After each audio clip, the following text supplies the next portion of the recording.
I'm pretty stoked about how many local multiplayer party games we're getting lately. While a bunch of them are pretty similar to each other or just go for the easily doable standard of local multiplayer deathmatch gameplay, a number of games come out that mix things up and stand out in the crowd of samey arcade games. Those awesome guys, yeah, the ones that made Move or Die, they did a great job of making a local multiplayer game that does just that. It sticks out like a delightfully sore thumb in the gaggle of samey games, and it does so by channeling the purest spirit of Warioware that I've ever seen in a PC game. When you sit down with your friends and start a game of Move or Die, you choose a bunch of different mini games to play, and then the chaos begins. Each of the mini games you choose are jumbled up, and you play each one a couple of times, each round in a game lasting about 20 seconds. Win a round, get a point, and move on to the next minigame. Repeat this until somebody scores enough points to win. As if that weren't chaotic enough, because it's not, you also need to keep moving or you'll die. Wow, surprising. Game names. Jumping doesn't keep you alive, only running around on the ground does. A couple seconds of not moving and your character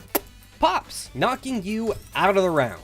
The wide variety of games that Move or Die has out of the box is pretty solid. There's a lot there, and they're all fantastically replayable. The experience of playing a few rounds of it is almost identical to playing Warioware, especially if you're playing with friends locally and none of you have ever touched the game before. Even if the games and unlockable characters you start with were all the game ever had, it would be enough. But guess what? They didn't stop there. Move or Die has mod support out the wazoo, and it's integrated with the Steam Workshop, so you have a near endless supply of extra characters and game modes to add to the already awesome list of options. I will admit that the game's visual style and over-the-top hype tone were pretty off-putting for me, at least at first. It made Move or Die seem like one of those YouTuber bait games, you know, the ones where they just make something zany so that a YouTuber plays it and it gets famous. But if you can get past the art style and how it seems at first, it's pretty delightful, and you'll have a lot of fun with your friends and yelling at each other in the best ways. You can pick up Move or Die on Steam for about 15 bucks. That may seem a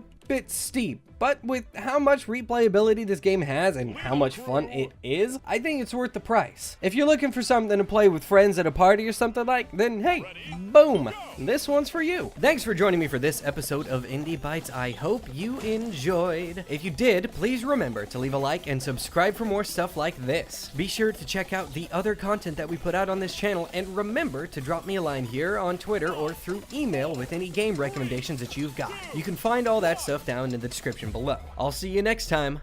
Bye!